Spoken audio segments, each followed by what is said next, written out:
Genau, mainly back today. That's why Amir is not here. Normally he would come to the class, but he's still, they're flying right now. Oh, okay. They've stayed a week longer. Nice, mashallah. So they're back today.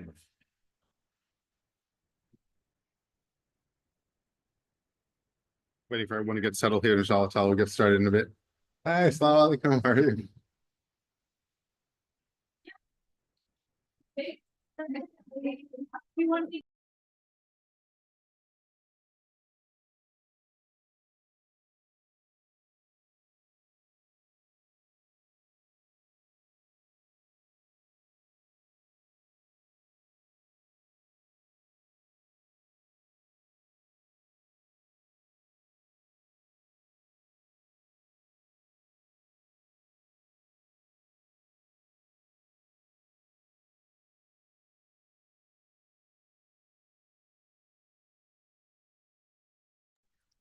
All right.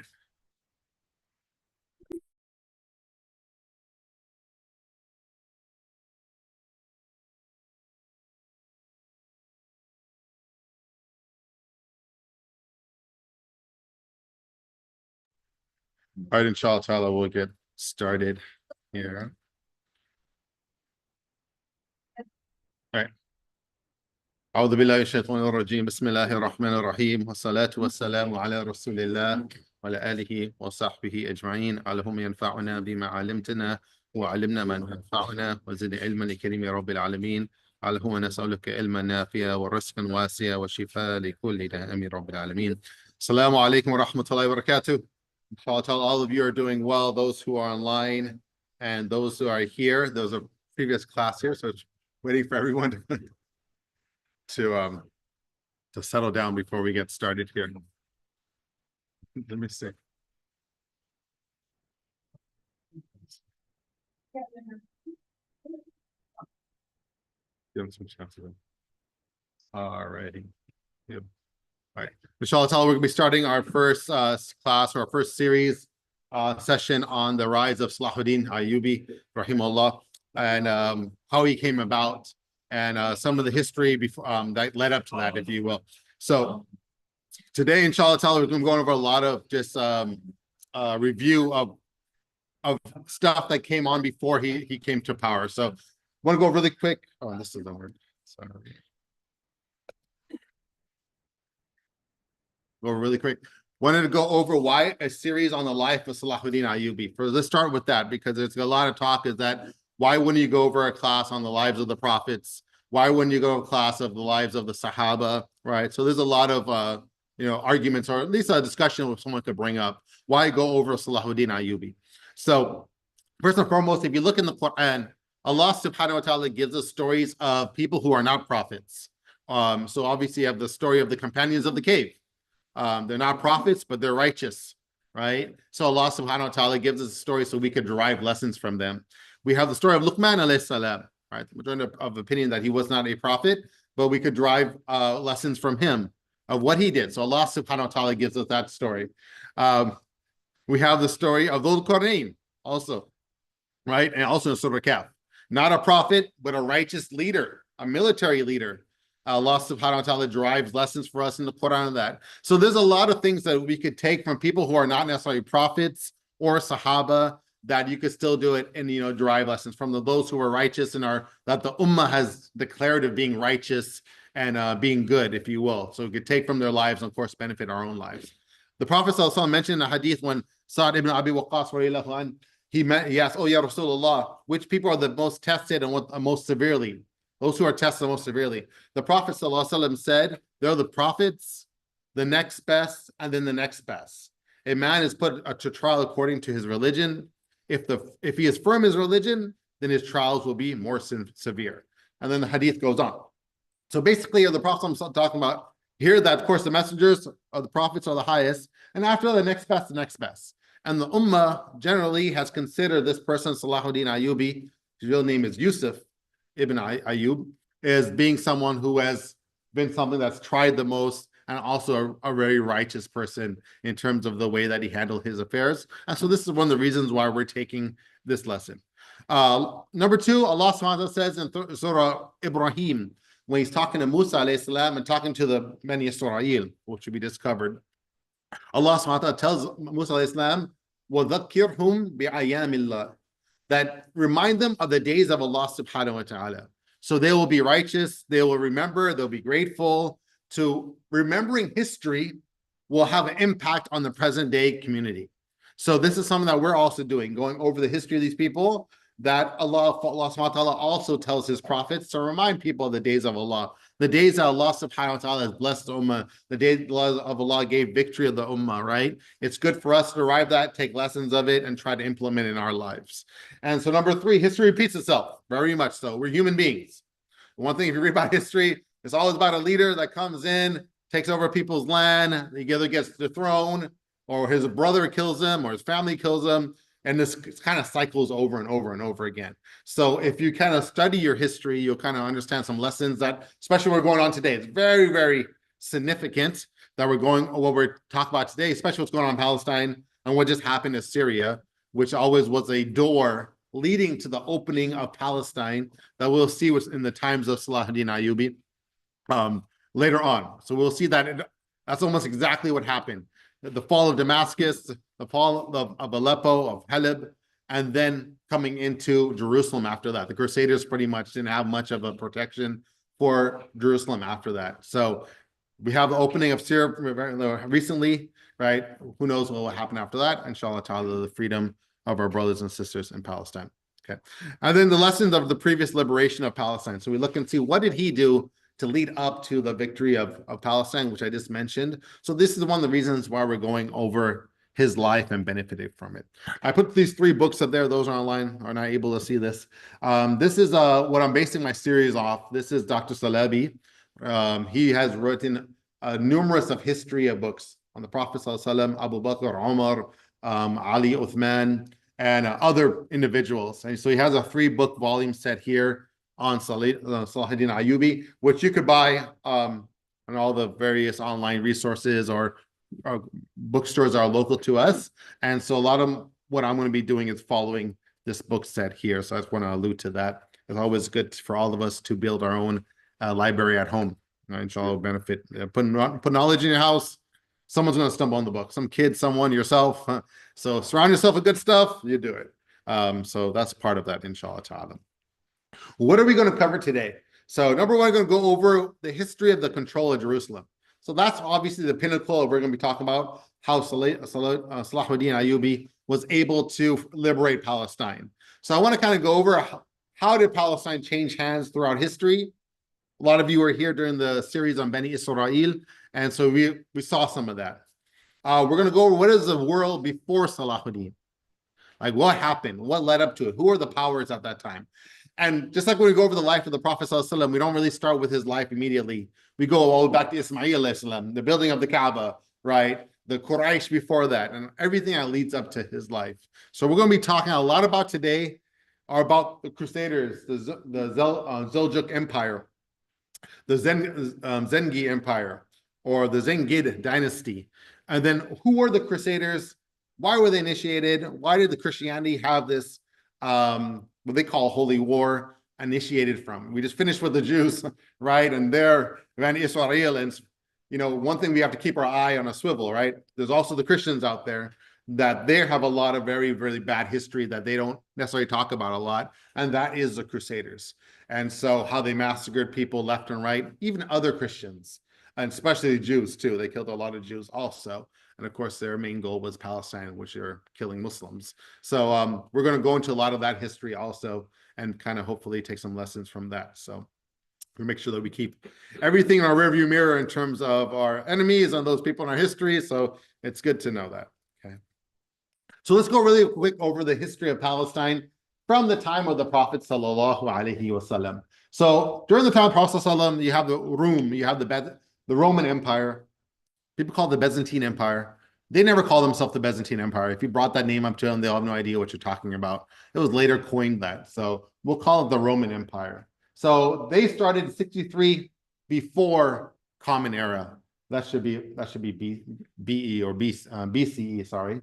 If you guys remember the Bani Israel series, they came in there and they started ruling. King Harold ruled over Palestine and so forth. Okay, all the way up to 638 is when they were ruling the lands of Palestine. The Prophet sallallahu alaihi wasallam passed away in the year around 623 or so. Okay, doesn't make sense. Oh, 633. Sorry, gosh, off by 10 years. 633. So about 6 years later, after the death of the Prophet ﷺ, is when the Roman Empire will lose control of Palestine by the hands of Umar radiallahu anh. Okay, him himself was involved in the battle. We went over this a little bit in our series last about Bani Israel, that it was an army that he sent there. Khalid ibn Walid, if you guys remember, rahimahullah, was an amazing general in Islam, and they were able to open the doors of Jerusalem, Palestine, with no real war at all. They pretty much handed the keys over to them and said, just take it. The Crusaders or the Roman Empire left. And so they didn't have really much of a defense. Okay. In 750, the Umayyad dynasty, Bani Umayyah, okay, takes over the ruling. So it changes hands from Islam to Islam. Okay. Takes the ruling over of Palestine. They first ones to make the Dome of the Rock. Okay, the gold dome that we all know of. Obviously, it wasn't gold at that time, right? That was later on made it in that color gold. And they start building back the Masjid Aqsa in 661. So that is or around that time, right? 750. Or 691 is when they actually built the Dome of the Rock. Then there's the Abbasid Caliphate comes in. Once again, Muslims again. So Muslims are kind of, obviously, they're butting heads with each other. Not major civil war, but there's definitely war and other dislike amongst each other there. The Abbasid Empire comes in. They took over the lands of Palestine in 873. 969 is you have another Muslim small group that comes in and takes over the lands of there. And then you have the Fatimid Caliphate that comes in there. They're a Shia branch of Islam that takes over there, and they recapture Jerusalem in 969, and they ruled it until the first Crusaders come in. Okay, and that is what our next slide is. Question. Yeah. The Umayyad state also spread Islam all the way to Europe, Spain. Yeah. So, but why? I always wonder about that. I mean, of course, those caliphs were not contemporary with the Prophet any longer. Yes. Much later. But why don't we refer to them as also righteous? I mean, they were righteous caliphs. Yeah. Rightful, Right. Inherited the lands and spread Islam in a good way, right? Yeah. Well, so, but why we never really refer to them as righteous? No, that's why Rashidun means the word Rashada means the guided. So the Ummah has coined the first four Khulafa as contemporary with the Prophet Sallallahu Alaihi Wasallam. They're Sahaba. Yeah. And as righteous. After that, yes, we could say Umayyah and Abbasid Empire. But if you really read a lot of stuff there, it's not very, very clean in terms of being righteous. I mean, they're good people, mashallah. But some things that they have done is things you don't want them to bring up of what they did. Digging the graves of former opponents, a lot of other things that they would do that might not be coined as Islamic. They're Muslims. So, I mean, after this, they're Muslims and they just get the coin Muslim. Doesn't mean they're prophets and they don't make sin, right? You will even put that stamp on Salauddin Al-Ayyubi, right? He's not a prophet, but a righteous person. Doesn't mean that he's not going to make any type of fallacies in his life, right? But that's the reason why this was coined Rashidun. Also, because the Prophet ﷺ mentions that in a hadith, follow the Khulafa Rashidun after me, and he uses this term or some words closer to that term. I'm not remembering the exact words of the hadith. So that's why we have coined it after that. So the Caliphate, the Abbasids and the Fatimids, they were at the same time, though, weren't they? Because from my understanding, because I study a lot about them. Yeah. Because of my background. In my background, the Aglivids, there's the Aglivids, and during the time of the Abbasids. So the Fatimids came in on the island where my family's from, And they said that's what came in, was the Fatimids. And then the Ayyubids came in, even though the Fatimids came in before, Yeah.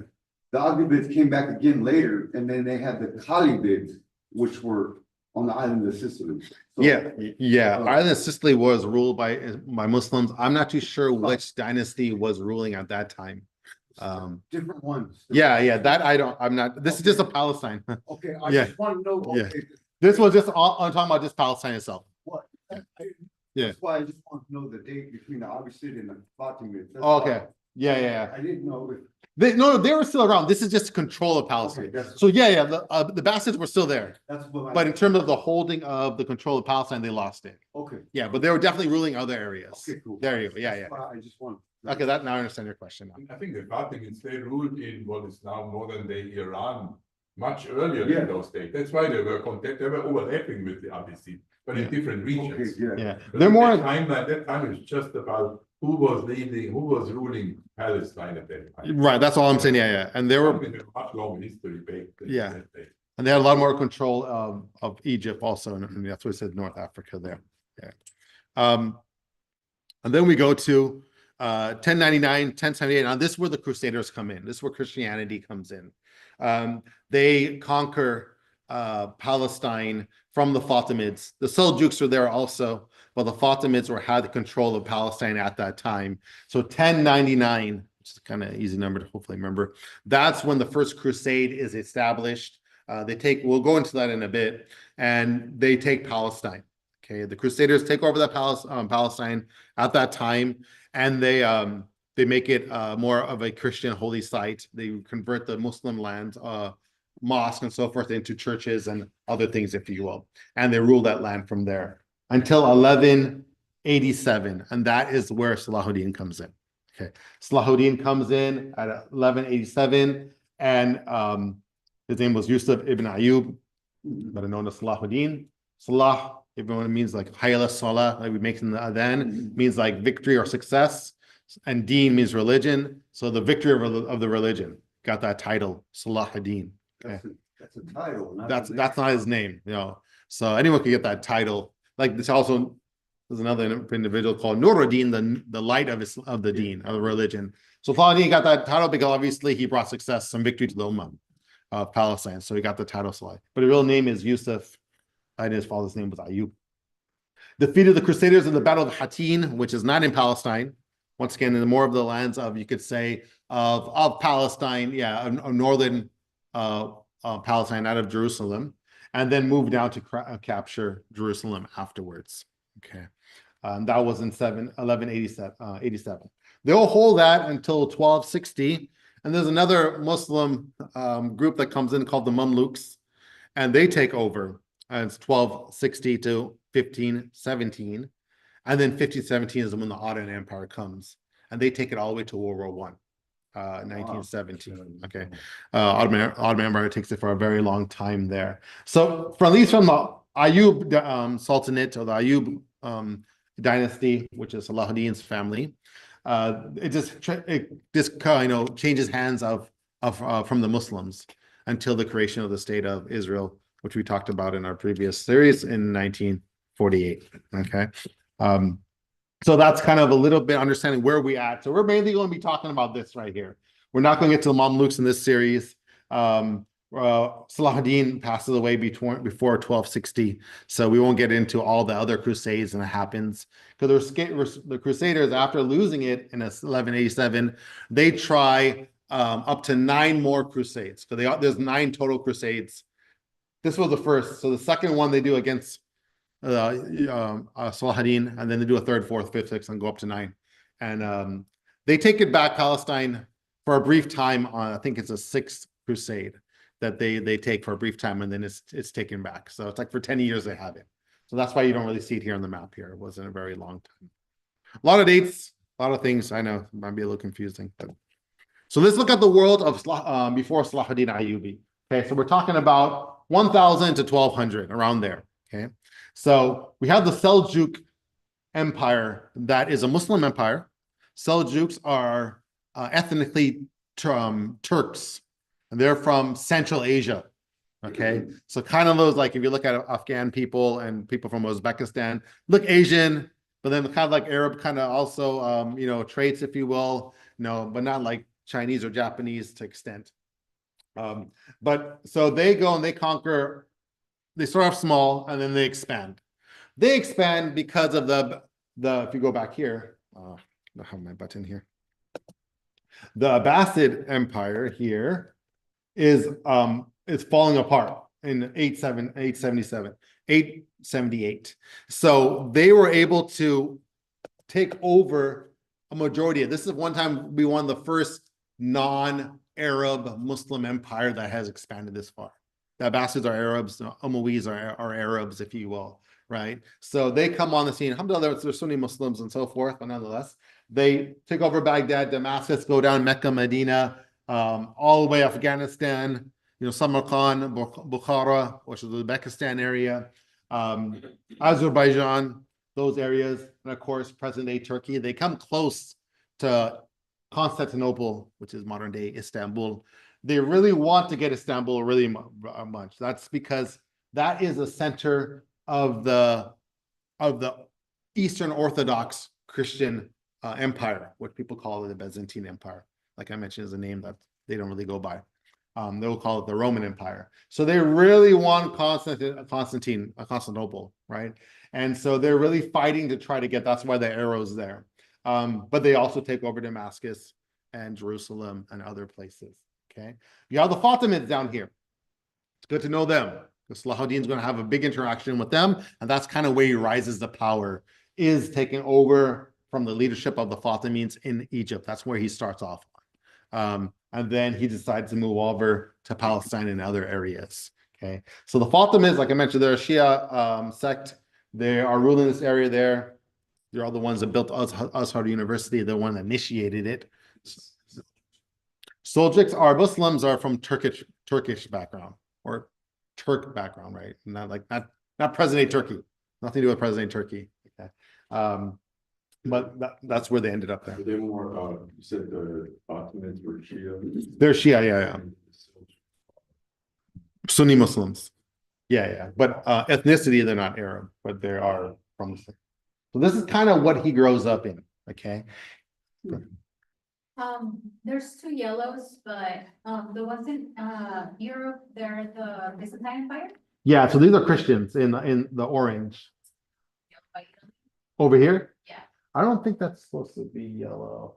I think that is, that's just the Byzantine Empire's expanding over these years. So, no. Yeah, that's true. That the color is too close. But yeah, that is also Christianity in this area here.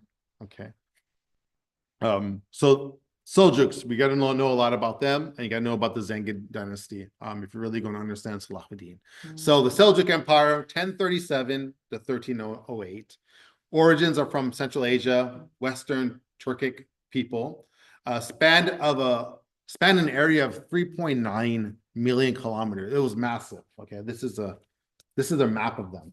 Okay, they're like, this is probably more than the Roman Empire is. Well, not necessarily the Roman Empire. Almost close to the same size of the Roman Empire. Okay, if you go back here really quick, just an interesting fact here. If we go back to here around 750, where you have the Umayyads ruled from Spain all the way to, if you go all the way to like Pakistan area. Okay, that was the biggest probably empire the world probably has seen, arguably has seen. Okay, which is a vast amount of land that under the Umayyad dynasty that they had. Very interesting. A little side note: even though they owned all the land, 60% of that empire were Christians. So they're more than Muslims. Muslims are nice guys. Okay, not always like spreading by the sword, right? The religion. Like they had pocket, like Spain. Spain, yeah. Not all of it is not France, Germany. No, yeah. All Central Europe, Eastern Europe, they didn't have any. No, they tried to go into France. Yeah. All the forces of Europe united. Right. Like they did much later against the Ottoman Empire near Vienna. Yes. They united, which was unusual because they were enemies themselves. And then Yeah. when they saw Islam as a threat, they all united for whatever reason. That's true. Actually, it'd be nice to have more of a map here. Yeah. So when I talk about Spain to Pakistan, definitely not Europe, but the top of presently, Africa, well, Libya, Tunis, Morocco, etc., and then going over to the Pakistan area and a bit of India. Well, Pakistan, India, kind of know the argument there. So, like I mentioned, 60% of that population was Christians. Islam, they conquered the land. They didn't really convert people to Christians. They said, practice your religion, it's fine. When they went over to Pakistan, they're like, oh, you guys are Hindus and you guys are Buddhists. So they said, go ahead, you guys could practice your religion too. And they kind of let them do that. We're just talking about what's happening right now in modern day Syria. Their leader of HTS, the group is letting the Christians just go ahead and live and practice, which has always been kind of the norm. For the most part, we'll see the same thing. Salauddin does the same thing. Salauddin is a little bit more too nice. He gets Christian kings and he lets them go, and then they come back and try to fight him again afterwards. The Prophet ﷺ did that too a couple of times to the Jews. They try to plot and kill him and said they're like, please let us go. He's like, oh, okay, go ahead. And they went to Khaybar and they built a whole city, and then they try to attack the Muslims too. So it's Islam is like I don't want to say it has too much rahmah built into it.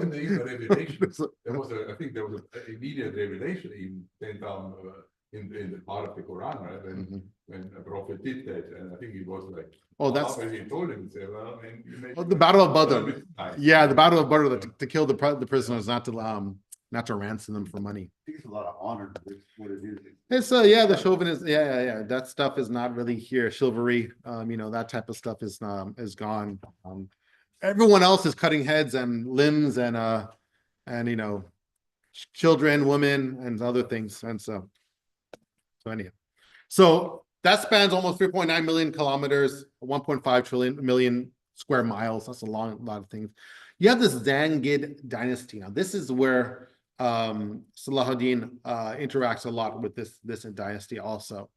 He's not from them, but he ends up being really good friends with them, put it that way. And then he ends up trying to take them over. So it's always that love-hate relationship.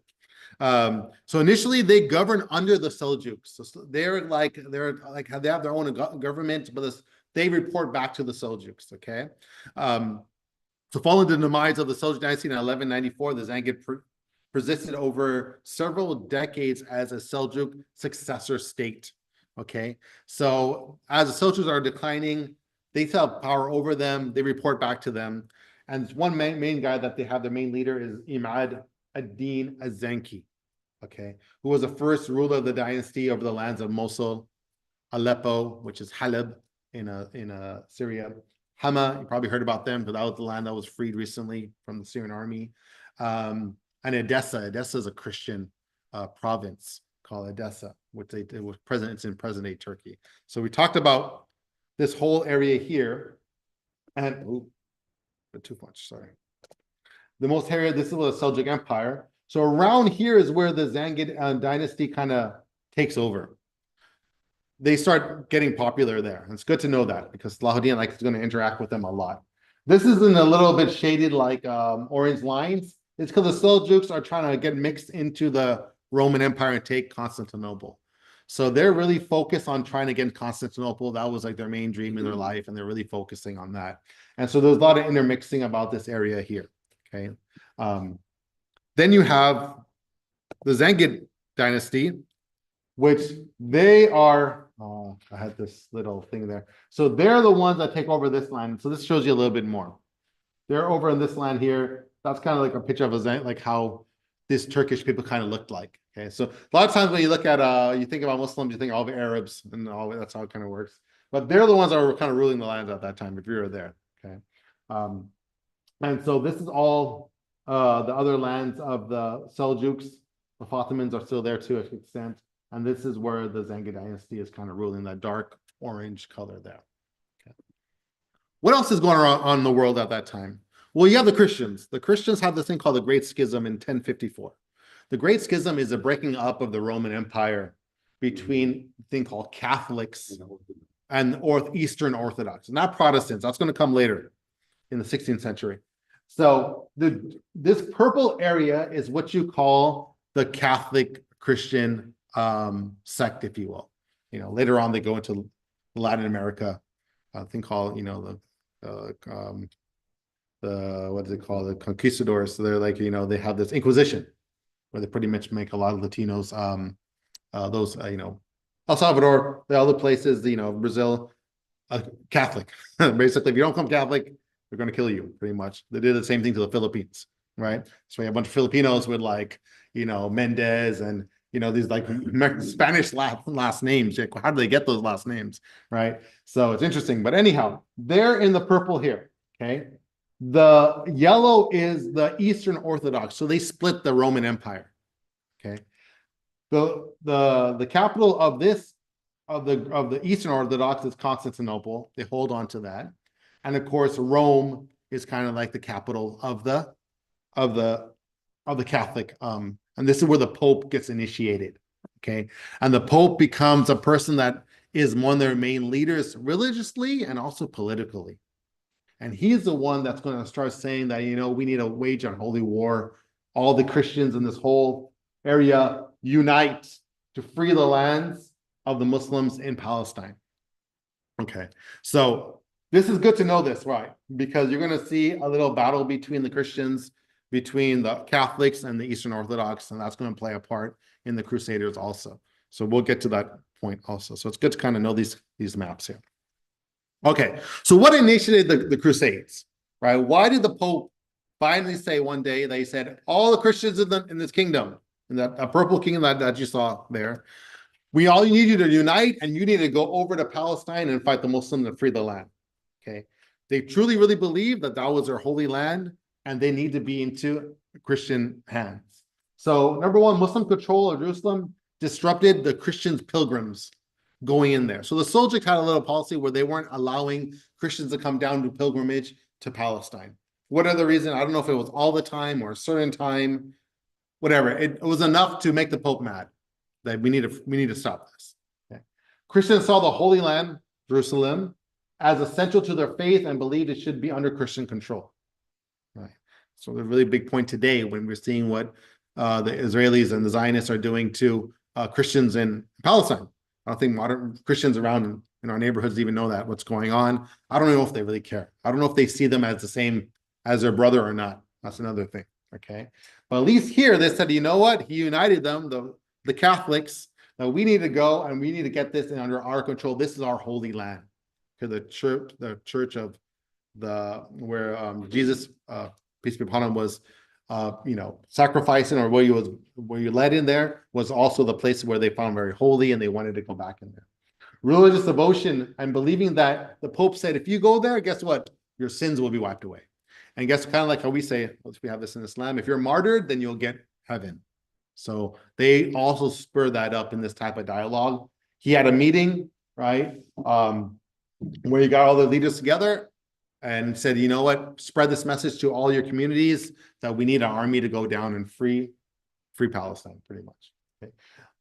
Leading a successful crusade will unite Western Christendom under the Pope authority, potentially healing the schism between the Roman Catholics and the Eastern Orthodox. So he said that, this might be something, if we get Palestine, the Eastern Orthodox will like it, and guess what? We might get our kingdom back together.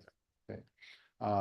Also, they have a lot of overpopulation. They wanted more wealth. They wanted more land. So, that's a way to go there. It's very fertile land in Palestine. So that's one of the things that was a kind of buy-in that the Pope was kind of hoping on that they will go and use to go ahead and start the Crusades. What were the Crusades? So it's a series of religious wars by the Pope. So not the Eastern Orthodox, the Catholics, okay, between Christians and Muslims, primarily over the control of the Holy Land. Some of the Crusades actually wasn't even against Muslims. Some of them, they actually went to go fight the other Christians, the Eastern Orthodox Christians, and go fight Constantinople and try to free Constantinople and make it part of their land. So it's Christians fighting Christians also. In 1095, the Byzantine Empire, Alexius Komnenos, appealed to the Pope. His name was Urban II.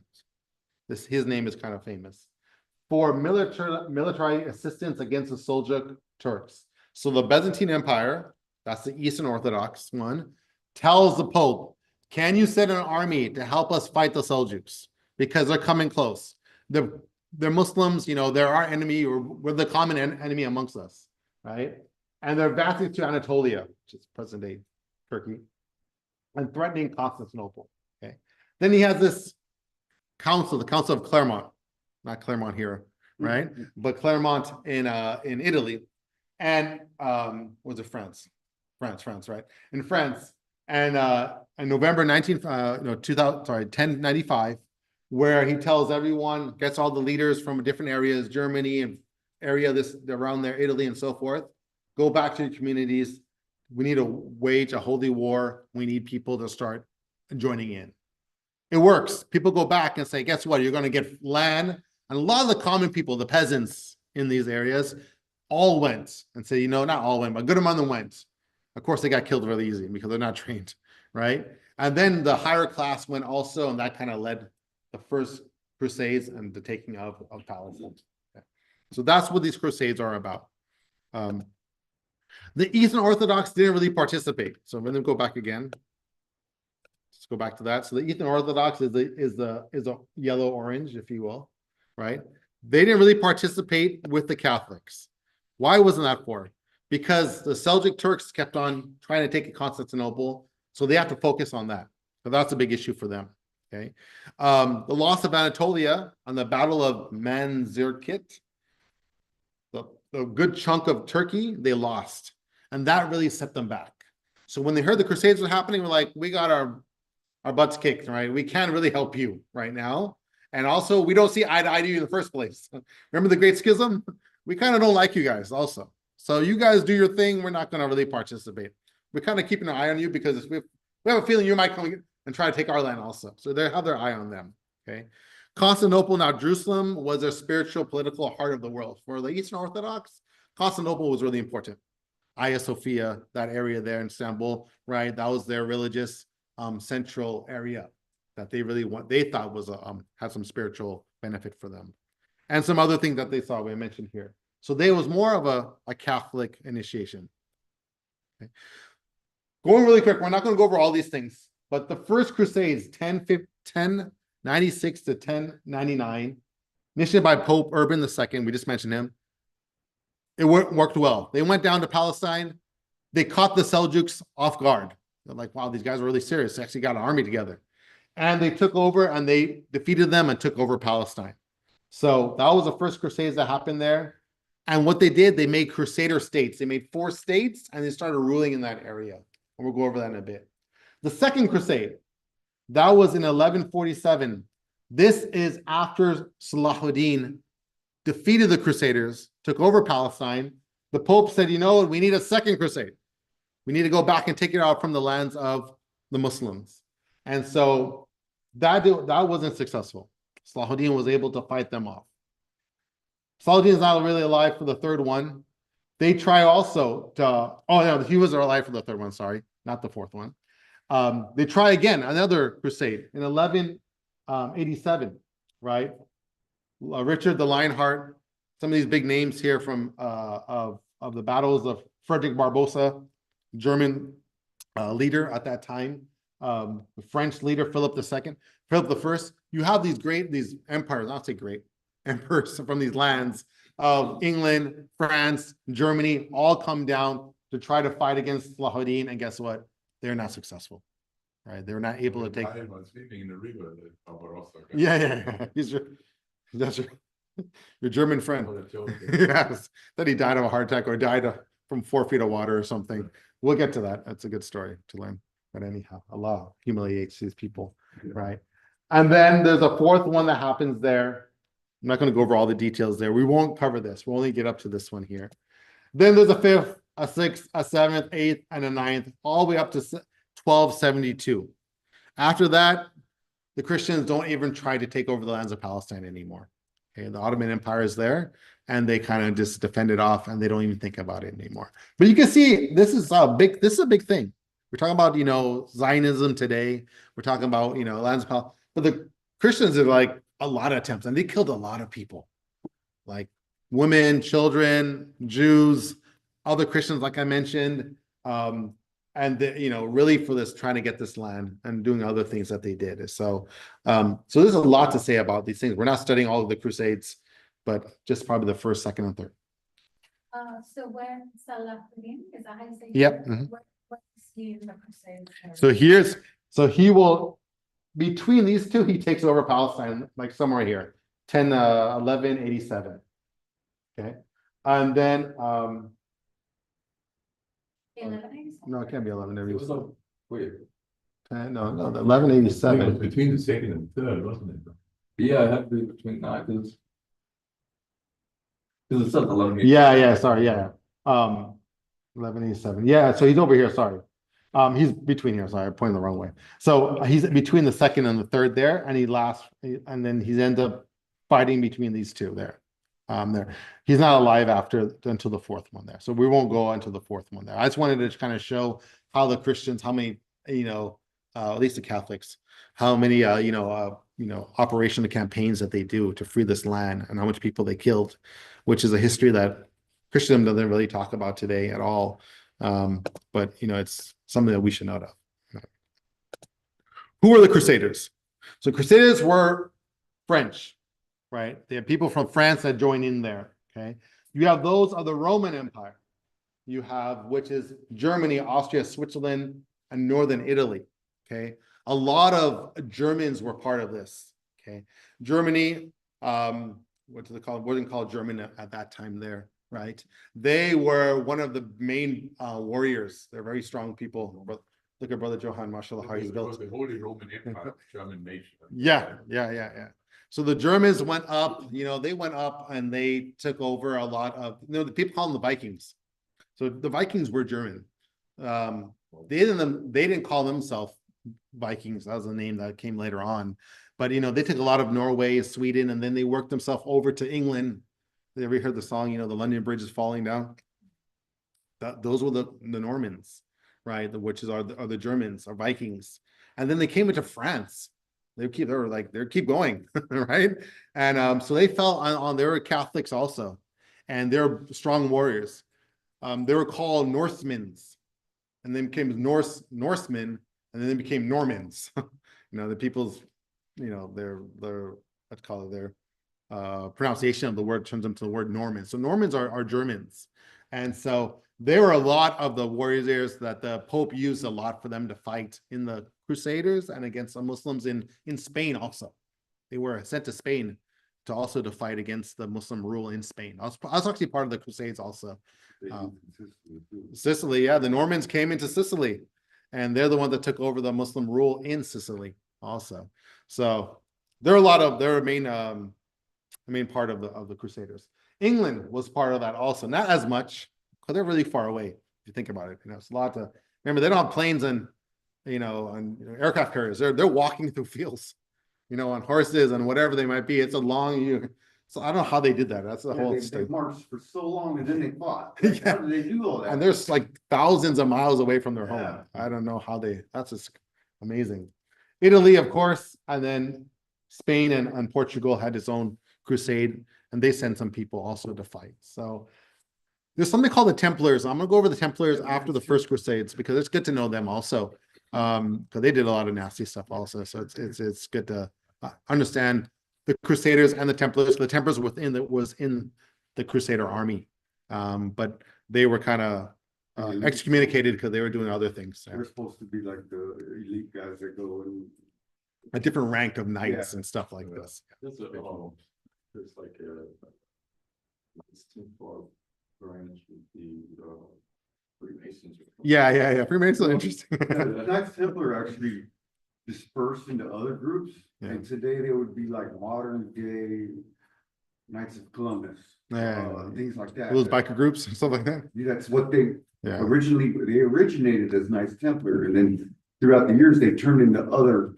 things. Forms. And one of their groups is the Knights of Columbus. Interesting. The Knights of Columbus also, when they just real quick, when they were going into Mexico and stuff, when they first started bringing Christianity to Mexico, they were getting killed. They were actually Knights of Columbus. Ah, That's sure. what they were actually, but they were doing it in a Christian way. You know. Interesting. It was there, that's the Yeah, history of yeah, it, yeah, so interesting stuff. It's good to know this because religion was a factor in a lot of this, wars. People like say Muslims and they're all about war and stuff. Christianity has a lot of this. There was a religion that was, they had their form of jihad, right? And that was part of their religion. The Pope is dictating this type of things. You know what I mean? It's not like common people. So it's coming from a higher authority there.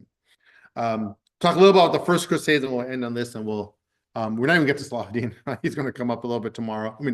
Next Sunday, where we'll go a little bit about his life, just starting who he was. But we have to kind of build up to that. After the First Crusade, right? We talked about the Seljuk Empire was caught off guard. The Pope Urban II gathers people. They all come down there. The Muslims were unaware. Plans were being made against them, right? There were already conflicts between the Abbasids and the Fatimid states. So they're kind of busy, kind of like fighting themselves, unfortunately. Okay. News of the Crusades didn't reach the Muslim until 1097, really late. Remember, Jerusalem falls in 1099, just 2 years later. Okay.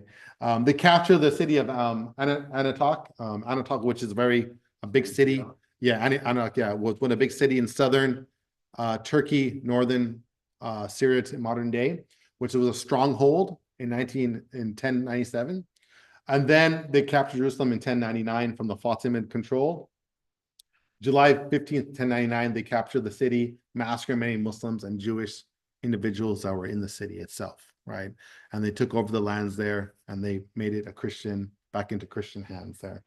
They start these, this color is always off, I don't know why, but they make 4 kingdoms here, or 4 states, if you will. So you have the Kingdom of Jerusalem, the capital is Jerusalem, obviously.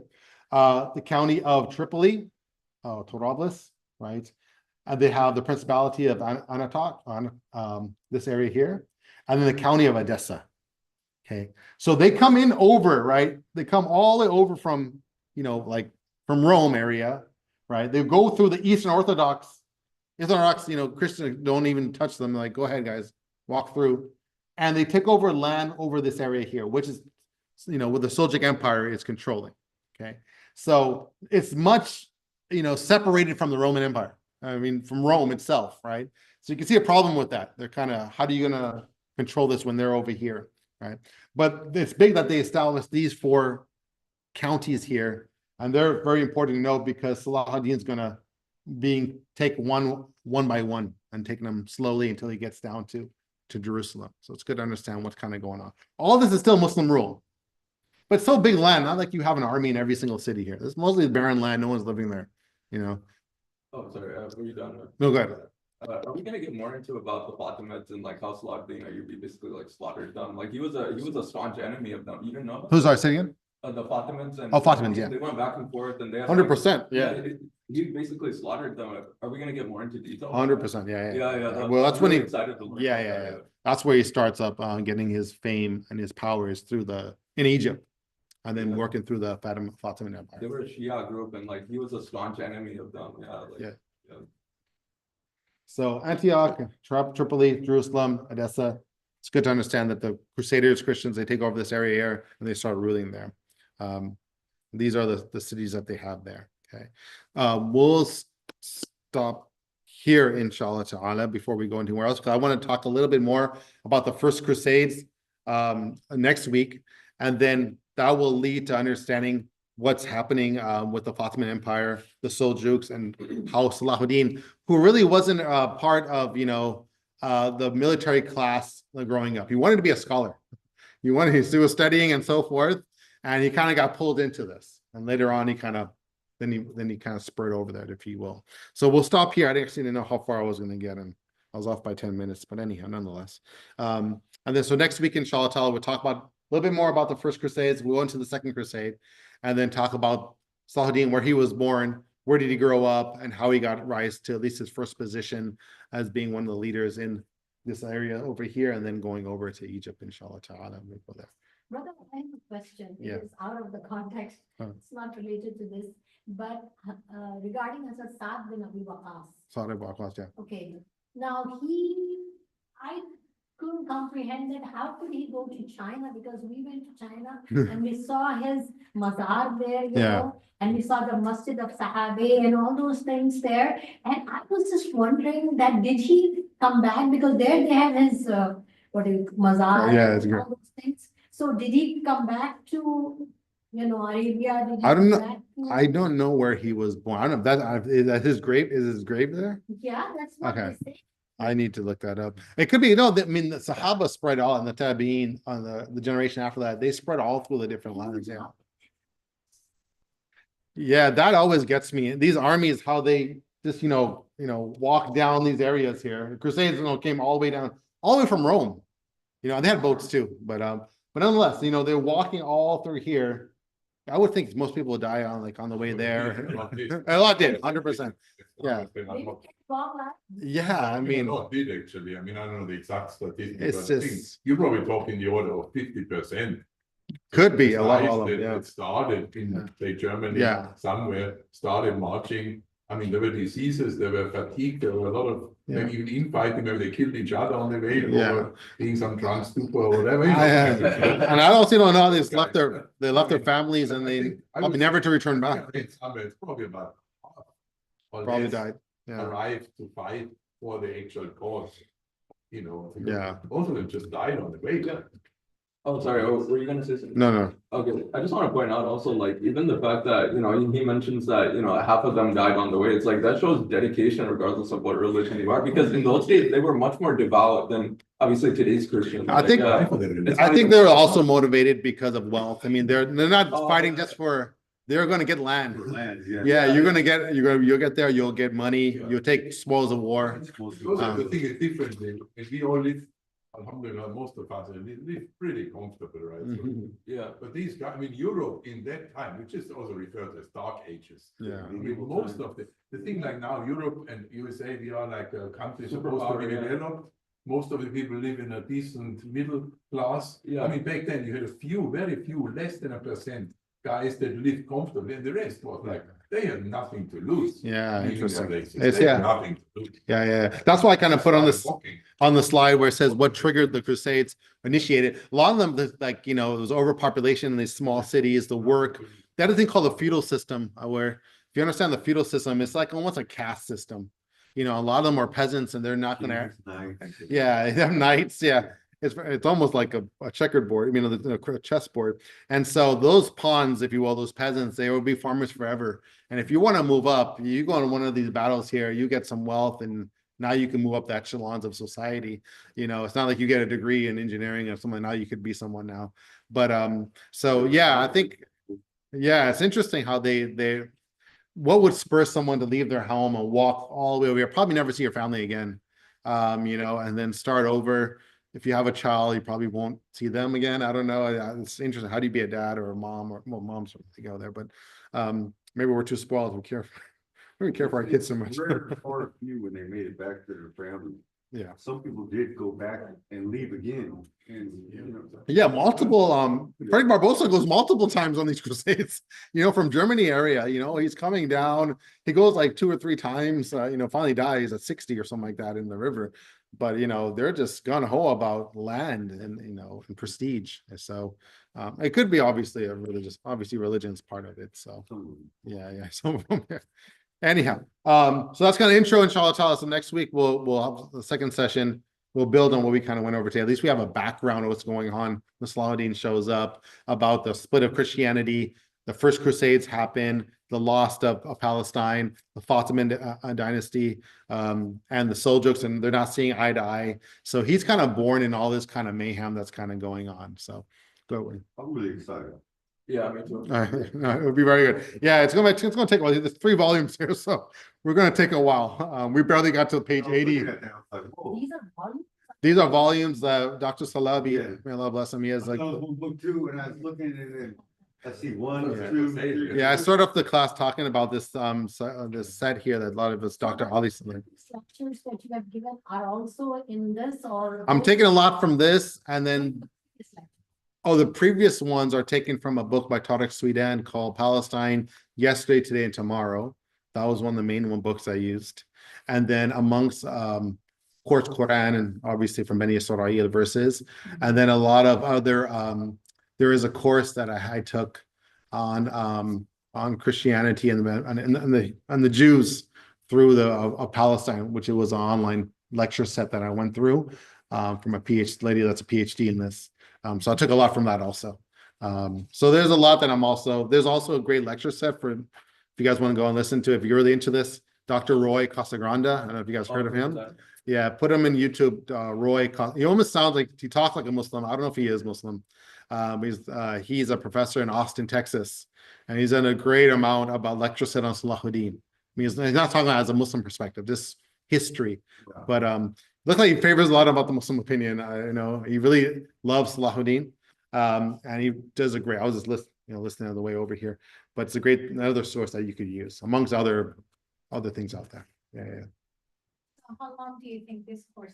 I know that's always a question because I've not done it before, and then I would think maybe 8 or 10, probably 8, maybe 8. No, 8 sessions. Oh, Months. We might turn into 8 because Ramadan's coming up and we don't do any classes in Ramadan. But yeah, might be go up to Ramadan. Hopefully, we'll see. Inshallah. Yeah, hopefully I can stop before Ramadan. That's a good stopping point. Yeah, inshallah ta'ala.